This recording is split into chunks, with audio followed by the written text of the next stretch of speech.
look at the complexity of logistics, supply chains, the importance of them for our economy and our prosperity, and the reliability of them in this world in which we now live, which is far more contested, geopolitical competition, rules-based order fragmenting, globalisation fragmented, that requires a different mindset about the border as a system.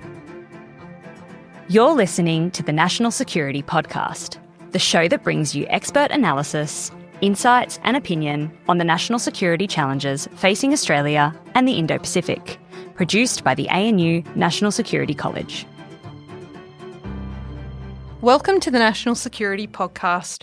I'm Sally Bulkeley, Deputy Head of the Australian National University National Security College, and today's podcast is being recorded on the lands of the Ngunnawal and Ngambri people, and I pay my respects to their elders past and present. Today I am delighted to introduce a special guest, Mike Outram, Distinguished Advisor to the National Security College and previous Australian Border Force Commissioner.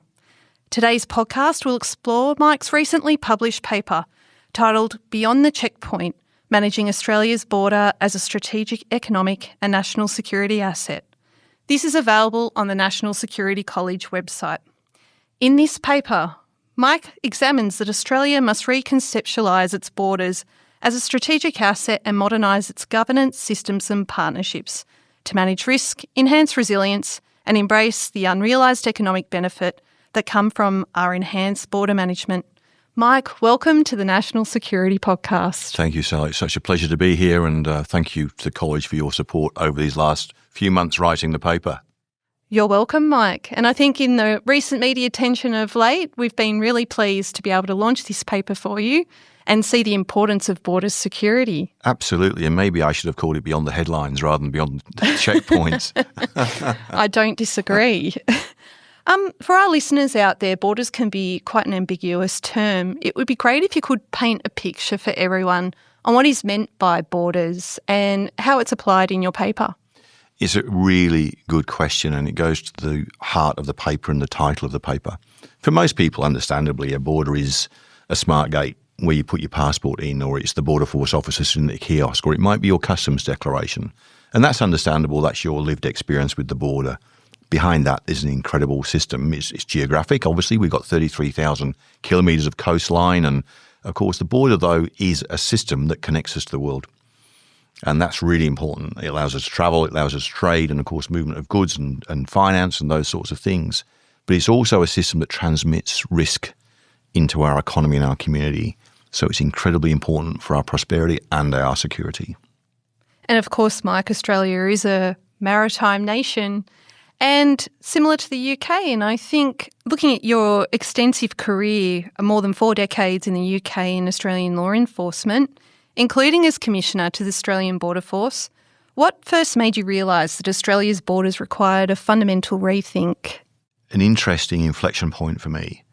Of course, when I became the Commissioner, I was very focused on the organisation, the culture and those sorts of things, and some of your listeners might remember the Australian Federal Police ran an operation called Ironside. It was such a novel covert operation at the time, and they worked, I think, with the US FBI and other international partners covertly, and they collected a lot of intelligence. I won't go into all the details, but they collected a lot of intelligence we hadn't seen before, which confirmed what we'd always worried, and that was that the Australian border had been quite significantly infiltrated in our ports and airports by criminals. So I took 100 officers offline for 12 months to probe that problem, and we identified about 1,000 people and 100 companies that were of deep concern. Moreover, we identified, of course, about 43 ports around the world that were of concern.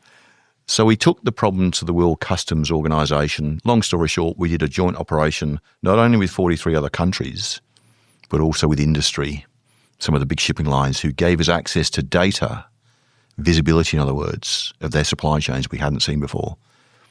In a 6-week trial, we seized 100 kilos of cocaine that wouldn't have been previously seized.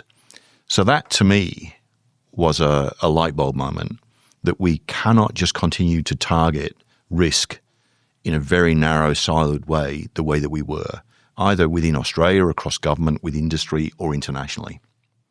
That's an incredibly extensive intelligence investigation that took place there. And no doubt there were a series of threats posed as part of the assumptions regarding how you would come to conclude a fundamental rethink of the borders. Last week in the podcast with Rory and Heather Cook, the head of ACIC, she mentioned in her ACIC report that there is an $82.3 billion liability when it concerns serious and organised crime. So you have a partner there also that's advocating for the need to look at how we manage serious organised crime. What kind of threats most clearly demonstrated that traditional border controls were being bypassed? Yeah, there's a number. And what concerns me the most isn't necessarily the dramatic headlines, although, of course, we can go to tobacco straight away. I think that illicit tobacco and e-cigarettes is a current case study in why things need to be re-examined. And the size of that particular market, the illicit market, is between 5.7 and 8.5 billion Australian dollars a year, and that's as estimated by the Illicit Tobacco Commissioner. So let's assume that a fair amount of that is retained profits by organised crime. And the question on my mind is, but how are they laundering that money? And now we have the advent of cryptocurrency and digital finance. And there are a lot of questions here that we don't have answers to. For example, trade-based money laundering. And trade-based money laundering is really about the obfuscation of trade. So you undervalue, overvalue, misdescribe, conceal origin of goods. So if you can use cryptocurrency to purchase goods and import them legitimately into Australia or other countries, you've laundered the money. And the trade looks normal. So there are a couple of examples. And then increasingly, and people would have heard Mike Burgess in his national security briefings that he does every year talking about how state-sponsored activity is now becoming blurred, where some countries are using organised crime as their foreign intelligence services. And in Europe in particular, heads of intelligence agencies have been making very public commentary about this. And so here you're seeing criminals being used as proxies by countries to carry out criminal activities, but espionage and sabotage and things like that. And supply chains are important here. So there's a couple of examples. And then finally, the advent of things like containerized weapons systems. And this is all available online. If you look at the Club K system that Russia has had since about 2010, you're talking about missile systems hidden within sea containers, and then, of course, embedded within what looked like legitimate cargo lines, shipping lines, supply chains. So these threats make it very hard for traditional targeting that's looking for drugs, that's looking for firearms in particular containers at particular ports. It makes it very hard to do that based on, let's say, just X-ray screening. So screening is an important tool of border agencies, but you can't screen enough. And so you have to get much better at targeting. And that means you need data, you need intelligence, you need more information, and that creates complexity and that creates difficulty if you do it in silos. And there appears to be a broader complex backdrop here when it comes to transnational crime. And certainly last year we heard Commissioner Chrissy Barrett, AFP Commissioner, expressing the different scales and complexity of both digital and physical transnational crime, particularly within our region. We heard Mike Burgess at the ASPI launch also uncover the complexities of transnational crime from foreign nationals into Australian homeland.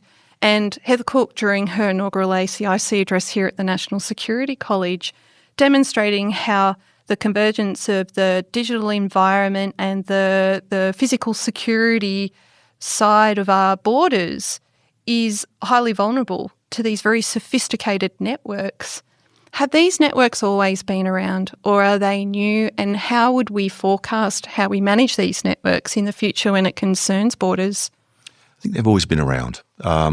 If you look back in Australia, we've had a number of task forces, Trident and Polaris, to name a couple in my time. Of course, I used to work at the Australian Criminal Intelligence Commission when it was the ACC a few years ago. And those operations were very successful in disrupting groups. But what we've never done is solve the systems problem. Yes. What we've never done is really understand what are the vulnerabilities that are being exploited and how. And today, when you overlay that world with technology, with social media, so criminals are able to communicate with each other globally through encrypted communication systems. They've embedded themselves in supply chains and in parts of the world own entire supply chains. They've taken over parts of countries. So that's new. And now where you've got this convergence with some state-sponsored activities, that's new too. So technology is changing the game. And I think it's changing it in a number of ways, including the way that criminal groups and networks evolve and work together.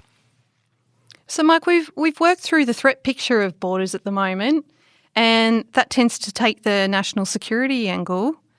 But there's also a positive light to borders. There's an area where we can leverage the economic benefit of borders.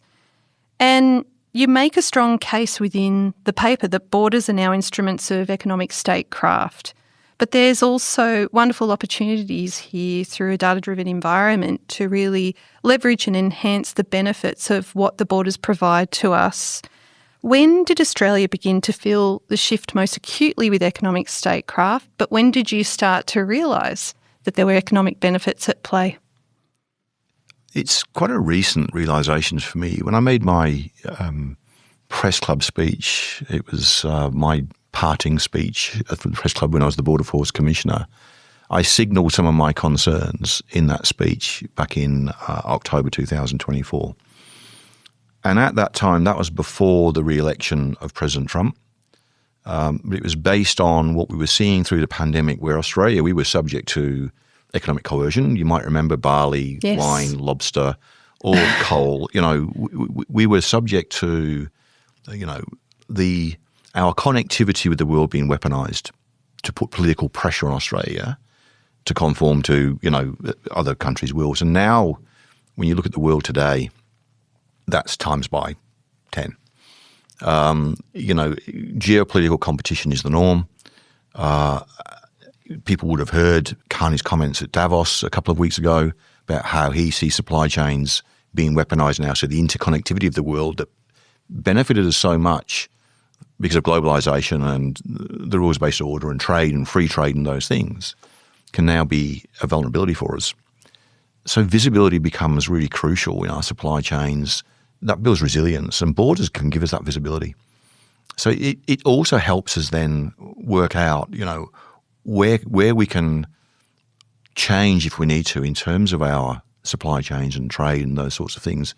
But also, I think in terms of resilience, the amount of data that's available now in the world that we're not making use of, IoT sensors in supply chains, industry's using this data all the time, digital twins of ports and airports and so on and so forth. Our integrated cargo system, which is our single window for trade in Australia, 1.2 billion transactions a year, nearly $1 trillion in two-way trade, 1.2 trillion in trade and services for Australia. So it's the border's an important system, right, economically. Yes. It's a quarter of a century old. It's a mainframe. It does a great job. And industry love it because they know how to use it, but it doesn't give government the ability to detect risk. You cannot plug those AI systems into it. You can't ingest more data into it. You can't configure it in a way that will be effective in this world to automate threat and risk detection, to understand where the efficiencies might lie more clearly for government, to ensure that policies are being implemented effectively. And you can get real-time feedback from those sorts of systems on the effectiveness of policy. And so I think that there's a whole lot of arguments as to why a digital border would be so beneficial for Australia. And I'm just talking about trade. Yeah. Imagine at airports where you've got, combined domestic and international operations. Imagine the productivity boost you'd get from the footprint of an airport if you could combine international and domestic passengers. And you can only solve that problem with technology. So I hear words productivity, technology, digitisation, transparency, providing visibility of movement of goods, trade. In your paper, when we start to combine those, they start to provide a picture of the borders being a national strategic asset to Australia and no doubt international trade activity as well. What's your vision for the borders as a national strategic asset, and how can Australian government start to build on that vision? Well, my vision is that the border is regarded as a national capability in its own right. At the moment, it's really seen as a subset of either dealing with organised crime or a subset of particular modes like aviation or sea travel. When you think about the border as a system, if you look at it in those sort of fragmented ways, you're not harnessing its true potential value. So that's the first thing. See the border as a system, as a national capability in its own right. And if you think about it in those terms and the value of the border economically and in terms of security, if you add all of that up, then to have such a system and to not have a plan for it, or to not have a vision for it, if you don't know what good looks like, I think that's got to change. There's a lot of money to be invested in the border obviously by industry. You've got system users, system operators and taxpayers primarily. There may be others, investors. The way that we handle it at the moment through normal sort of portfolio budget processes means that every sort of 6 months we're trying to get new policy proposals or we're trying to get into the budget process within portfolio budgets. That's not a way to handle a system as economically important and as in terms of security, it's important too to our country. And if you look at the sovereign capability funds like Future Made in Australia, if you look at the way that we work with industry, co-design, I think could improve dramatically. I think procurement by co-design could be achieved. I think industry could undertake a lot of the functions that the government currently do and could be potentially commercialised. I think there's a lot of ways that we could look at doing things differently in the future that doesn't slow industry and travellers down, that gives government a better handle on risk and real-time risk and gives us much greater resilience. So that improves prosperity, it improves security. So I think in terms of my vision, it's for as seamless and as friction-free a border as possible, where people hardly notice the border. And our ability to manage risk is exponentially improved. And so we're moving from an existing input system, so to speak, at the moment, into a suggested outcomes-driven, performance-based system. Yes. That would have a means to an end for where Australia would like to envision itself in not only managing risk across the borders, but also in leveraging economic benefit as part of that cause. I couldn't agree more, Sal. And so as a bit of fun, I've been spending the last couple of weeks trying to write an algorithm for border management. I'm not surprised one bit, Mike. And what's the outcome? What's the outcome is A, assurance. That's the outcome. And then when you break what assurance down looks like, what is assurance? Well, obviously visibility is part of that. Do we have good visibility now? You can break visibility down further. And then for industry, it's got to be cost down. So whatever systems government designs, I think that's why co-design with industry is so important. It has to be cost down. So I think we can start to understand what a border looks like in terms of outcomes. Of course, it delivers safety, security and productivity, but I think assurance is the key defining variable or factor for what a border should deliver. I think that leads nicely into the paper's recommendation of a national border visibility platform, so the enabler to be able to realise the outcome-focused performance-based system, to be able to gather this strengthened assurance system underway. How would shared visibility across agencies work through the shocks that we currently experience? So over the last 18 months, 2 years, Australia has really witnessed quite a few economic shocks, particularly as economic statecraft starts to rise as a coercive activity, but also there are a whole host of other concurrent shocks taking place as well that affect borders. How would a platform be able to withstand itself in both business as usual and in a crisis moment? So the how is a really good question. I've tried not to be too prescriptive in my paper about how we should do this. I do, though, provide an example of a technology called federated learning systems. It's an example. It's not a panacea. And if you think about the challenge, it's, we operate in a high-volume, data-rich environment, and no single agency can see the full picture. And the risks today we've talked about. And federated learning allows machine learning models to be trained across multiple decentralized data sets without pooling everything in one place. And whilst preserving privacy, legal control, and data sovereignty. So the practical example I use in the paper is in the medical industry, in hospitals, where you have private information and sensitive information about patients, including digital images, diagnostic information, outcomes-based information. What they can do is share data that allows the system to learn without breaching privacy. And it's improving patient outcomes. So as a principle, I think, well, actually that could apply to a border. So then a visibility platform, I'll give you an example. In the pandemic, don't want to talk about the pandemic because people start to twitch, including me. But in the pandemic, almost daily, I was being asked, Mike, how many passengers arrived from country X yesterday? How many passengers with this profile arrived the day before? How many of this has happened in the last 7 days? I had an entire team, and they all know who they are if they're listening here, that were having to get their rulers and pencils out to constantly provide data that the government needed through Prime Minister and Cabinet. Constantly. A border visibility platform would give those central departments that visibility immediately. They just have to ask the question of the system. That's what I'm talking about. It allows all system users, not just the Border Force, not just biosecurity, not just the AFP, you've got AUSTRAC and others, and national emergency management when they need it, a national coordination mechanism when they need it, because we're in crisis. The system can be used for multiple different things. And in the pandemic, this visibility platform would have made our life a lot simpler, believe me. I'd have had those 20 or 30 people doing other things than constantly manually pulling data out of systems to answer questions that the government needed answered. We'll be right back. In this disrupted world, Australia needs security professionals more than ever. Join the next generation studying at the ANU National Security College.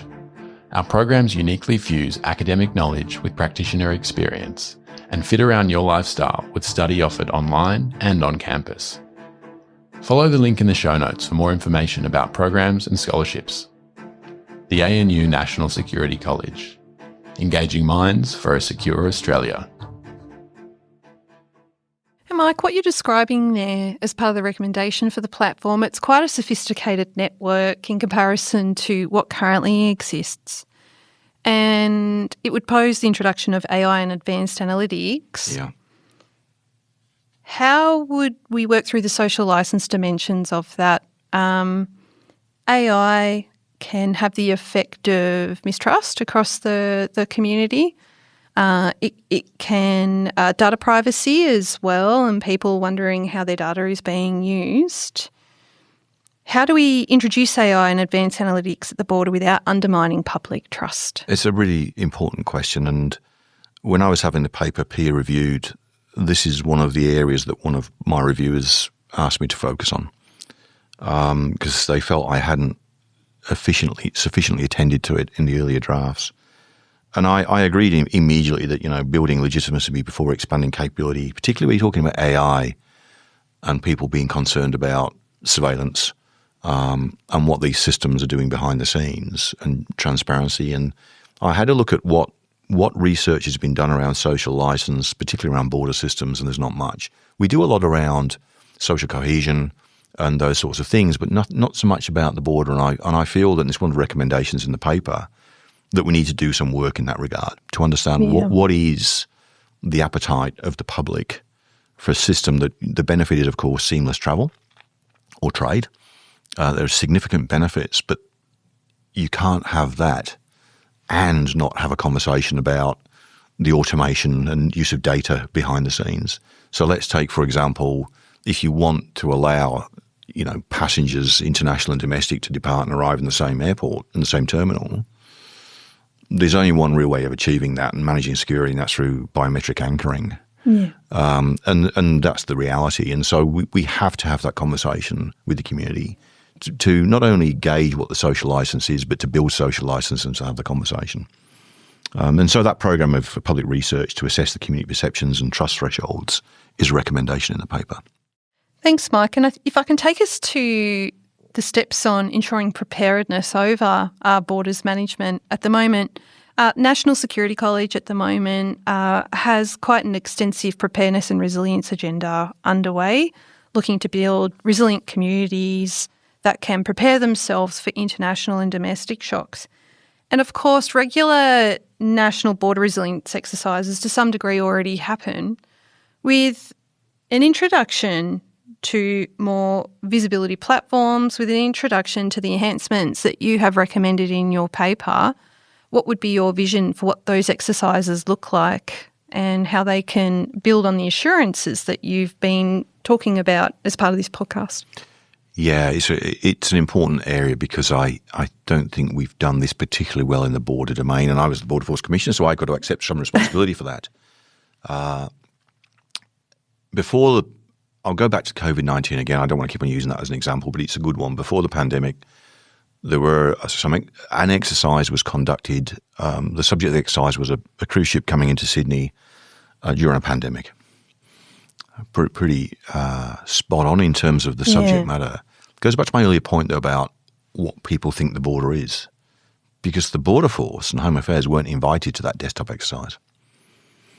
Yet when the Ruby Princess came into Circular Quay during the pandemic, front page of The Australian, 6 or 7 of my officers got the blame. And I've got to say entirely wrongly, but they got the blame for those passengers being allowed to disembark from that cruise ship. And that caused obviously a lot of harm in the community.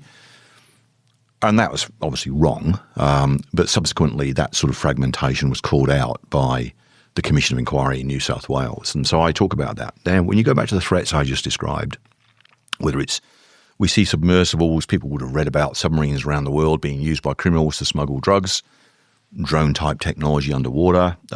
We talk a lot in Australia about black flights across the top end. We've got, containerized weapon systems that I mentioned, dual-use cargo, crypto-enabled trade-based money laundering. There are so many scenarios that we need to test and tease out to inform not just our operational settings, but our strategy and our policy settings at the border. And I think the border is such a vital system, as I've said, to stand in its own right, that some of those exercises should be designed around the border entirely. Earlier in this podcast, we were describing to listeners that the threat picture posed by borders, while it feels emerging and it feels quite new, it's been around for quite some time. Yeah. Would you agree that with these exercises, we need to both get those scenarios right, those ones that have been deeply trending as part of the risk exercises with borders, as well as future foresighting, what risks might look like in the future? Absolutely. We've done quite a bit of work in this regard, and people wouldn't necessarily realise it, but when the ACIC review was completed, one of the recommendations was that the ACIC conduct a border threat assessment every year. And so when you think about that, what should the inputs to said threat assessment be? Well, obviously, the key operational inputs from the Border Force and other agencies and data, but also thinking about the future and emerging threats is an important part of that. So I think that's point A. I think we've already got some of the architecture there. And also we have a lot of expertise in Australia, fantastic expertise around running desktop exercising scenarios and those sorts of things, whether it's in national emergency management, defence, AFP. We've got plenty of capability. It's just focusing them on this particular subject. I don't think we need to create something new. I think we just need to leverage what's already there. That's a very thoughtful answer there, Mike. I tend to agree. It's about the scenarios that are posed and the right scenarios and the concurrency of all of them put together and how cross-coordination can be effectively realised. Absolutely. I couldn't agree more. And of course, the protection and the strengthening and the benefit of economics of borders not only impacts on mainland Australia but on our international partners and our systems. How does a modernised border strengthen Australia's role as a trusted regional security partner? I think if you look at Australia right now in the region, we're respected and trusted as a security partner. We hear that language a lot, whether it's in terms of our security agreements with other countries in our near region, South Pacific, PNG, there's a number of security agreements that we have in place. We have a lot of comprehensive strategic partnerships, some of which have underlying security pillars. We have the quadrilateral, the Quad arrangements. We have the now AUKUS. And so I think that our ability to influence and shape the environment in which Australia geographically sits is important. And if we don't, we lose the ability to set standards. And standards will be set for us. So our leadership then, in terms of whether it's capability development, working with our near partners, using our ecologies, our expertise, our influence basically in our region, because we know that our security doesn't start at our coastline, I think is undermined if we lose that edge.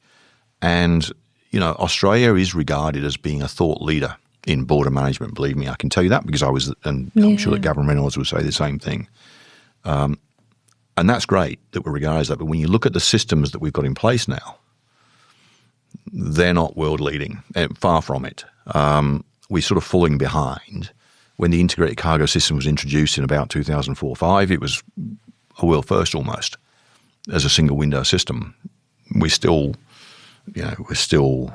relying on the same system. And so I think we're resting on our laurels a little bit, and we will lose influence ultimately if we don't modernise our systems. And just to extend on that, the report does discuss treating the border as a sovereign capability. How do you find the balance of the sovereign capability as well as open for trade, open for movement of goods and services, and the flexibility with international partners, particularly in a global order at the moment where many unilateralisms are taking place, many bilaterals are being agreed to?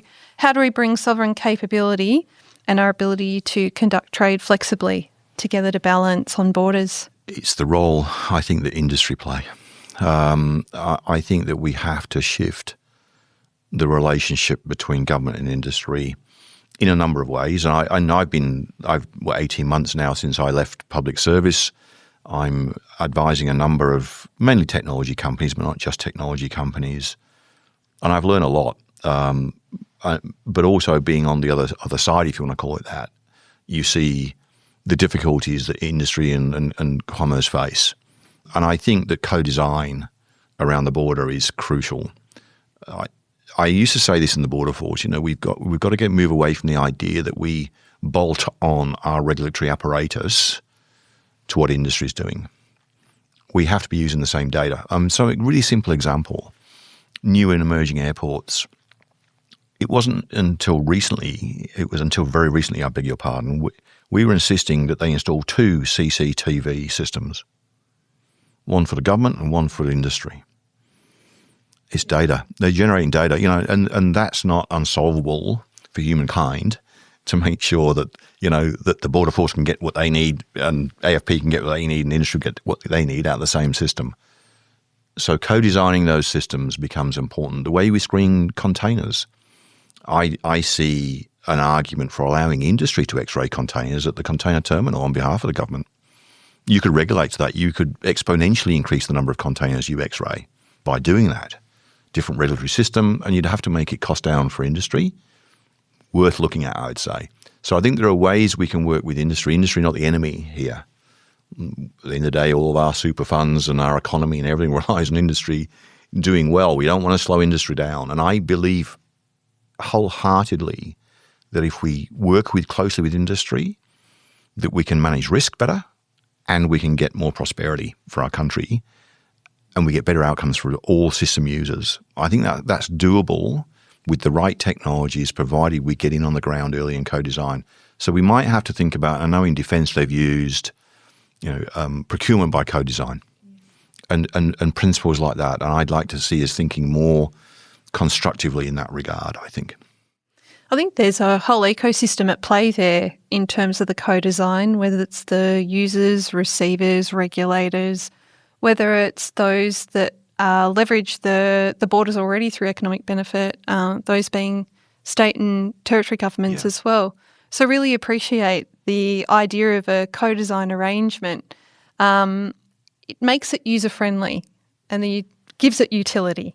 Absolutely, and it's one of the recommendations in my paper that we establish such a panel to design the border strategy, and not just with industry but also with academics. And what made me sort of think about that, Sal, was when I went with the college to Japan on an executive development program last year, and we had some wonderful briefings from the Japanese government counterparts.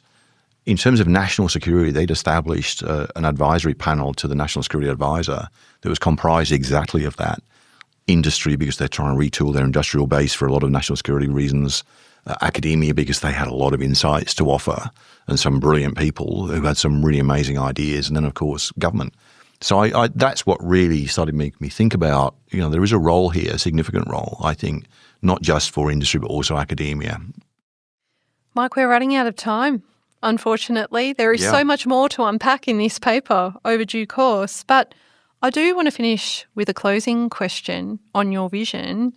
If Australia gets this right, what should the border look like and feel like for industry, travellers, the public, international partners, those that have interest in conducting both trade or economic benefit with Australia? What does that look like to you? So let's go to the Olympic Games in 2032. My hope is that by then we do have a seamless border that's fully digital, no bits of paper, where we're able to take our algorithms to other people's data, preserve sovereignty and privacy and all those things, and make sense of this very complex picture, and have much higher level of assurance, much less friction, and everyone is a winner because industry is a winner, system users, travellers and traders are winners, and of course the government cost down. So I think that's all achievable. And so for me, it's a seamless, frictionless experience. But for government, it's got to be a high level of assurance that the system's doing what it's designed to do. Mike, thank you for joining us today on the podcast. And we're really looking forward to hearing from you again at our National Security College Conference on the 24th and 25th of March. But before we leave today, are there any key points that you would like to offer the listeners about the recommendations of your report? So borders, I think, are seen by people primarily through the lens of their interaction with them. And traditionally that's been handing in your passport, getting it stamped. More recently, smart gates or e-gates as we call them, or filling in a customs declaration. And that's fair enough. And I think, to be honest, a lot of our policymakers and our colleagues across government still see it that way. And I would say that today, though, if you look at the complexity of logistics, supply chains, the importance of them for our economy and our prosperity, and the reliability of them in this world in which we now live, which is far more contested, geopolitical competition, rules-based order fragmenting, globalization fragmented, I think that requires a different mindset about the border as a system. If we look at it just as being an airport or a container terminal or a mode of transport or a mode of freight, I think we're missing the trick. And my call to arms would be from the paper that I would like people to approach the paper with a very open mind because of that. Throw away your preconceptions of what the border might have meant to you or currently might mean to you. Thank you very much for joining us, Mike. Thank you, Sally. It's been my pleasure. Thank you for listening to the National Security Podcast. We welcome listener feedback and suggestions at any time. So please get in contact at natsecpod@anu.edu.au. For more important conversations about Australia's national security, please subscribe to the podcast, our YouTube channel, and follow us on LinkedIn and Twitter to receive the latest updates.